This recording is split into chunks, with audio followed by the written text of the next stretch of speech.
name's Jo Miller. I am a somatic therapist, embodiment coach, and sound therapist. And I work with a set of tools sometimes called Embodied Yoga Principles. And we'll be exploring one of those today, which is called Self-Care Pose. And it's all about inquiring about our relationship with self-care. One of the reasons why I really like working with these poses is a lot of our intelligence is actually carried in the body, and about 80% of actually what is going on for us at any one time is in the body.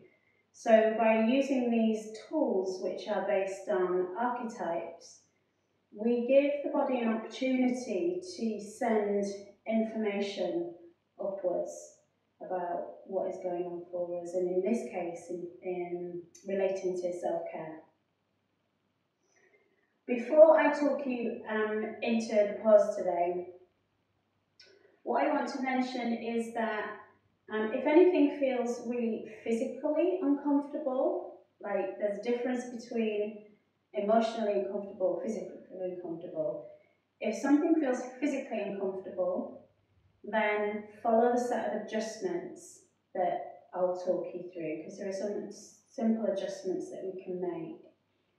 And if anything starts to feel too emotionally uncomfortable, so for example, this one sometimes can bring up a little bit of sadness, only meet your edge with that. So this is not meant to be punishing, so it's a gentle inquiry.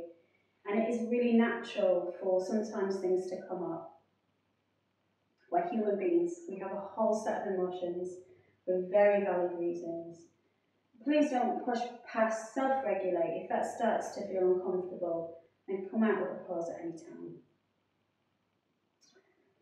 So I'll talk you through the normal version, and then I'll talk through some adjustments, and then we can maybe do this together. So starting with the feet, you think about self-care, the whole notion of this is about the self. So instead of having the feet parallel like train tracks, just turn the toes to the opposite corners of the room. So I'm turning one to, say, 11 o'clock and the other one to 1 o'clock. My spine is straight, but it's soft. And then with my arms, I'm going to put one around here. It's also called huggy pose, which I'm going to demonstrate very well. So I put one around my back, and then the opposite one on my shoulder. I actually find it's a little bit more comfortable the other way, so you can choose whichever way is more comfortable for you. So in this instance, I'm putting my right shoulder on my back here, and then my right arm on my back here, and my left hand on my shoulder. And then once in position, I'm going to tilt my head so my head has a little rest. My chin is down, and I'll really soften the gaze or close my eyes. Some adjustments to this are, if for any reason that is uncomfortable for you to do,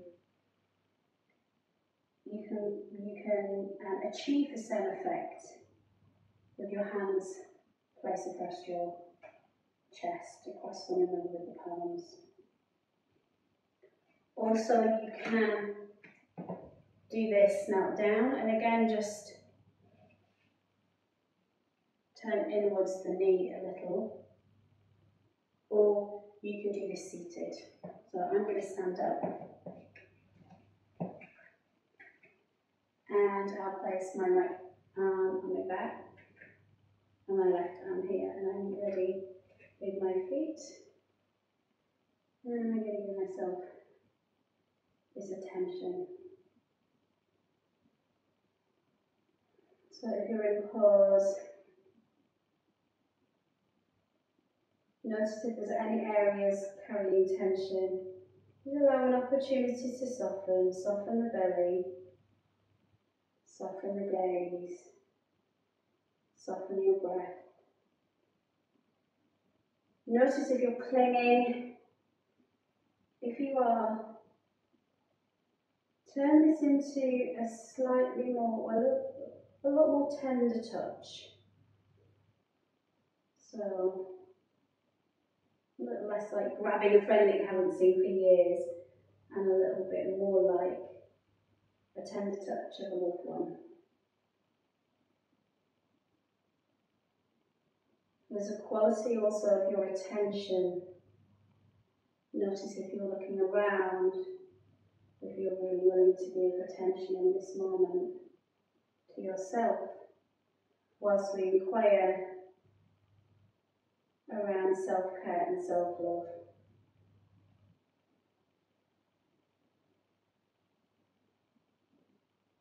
So the first thing to notice is there an unfamiliar or a familiar quality about this right now? Maybe there's a sense of longing.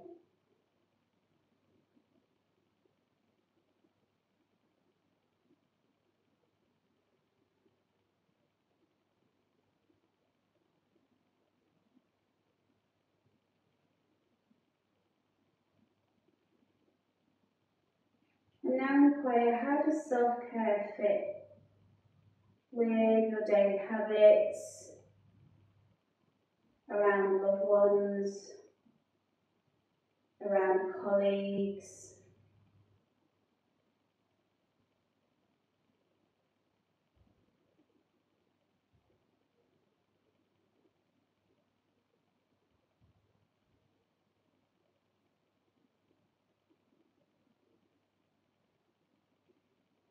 Where might you want more or less of this in your life?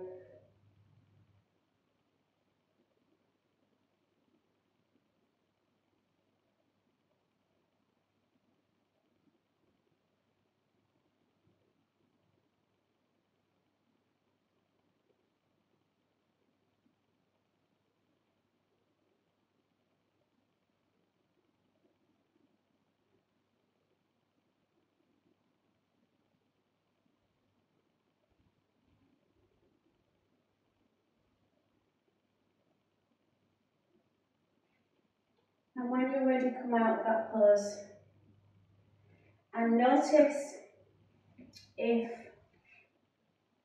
there was any information that rose when I offered you an exit from the pause. Did you want to stay there forever? Like, oh, this is so juicy, I really need this. Or was there some other information? Were you really desperate to get out? I think there's always a real moment of truth when coming out of a pause, so really notice that.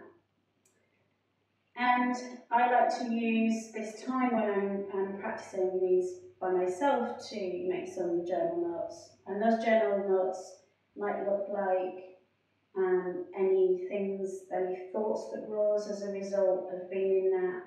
So, for example, I noticed actually, this is okay, but maybe this week I need to actually plan out a little bit more time. I feel maybe that would give me more ease in this pause.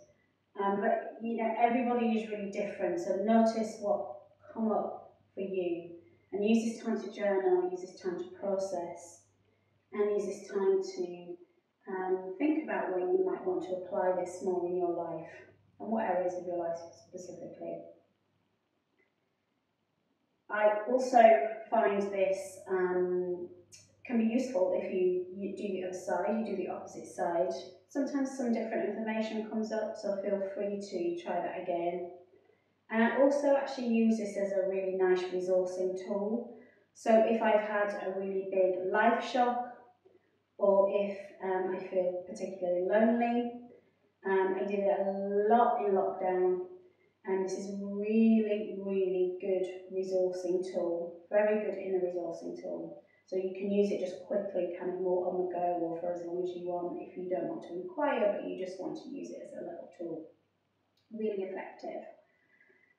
So I hope you enjoyed that practice. There will be contact details at the bottom of this video, so if you have any inquiries about anything that come up, or you want to ask me any questions, then please feel free to drop me a line.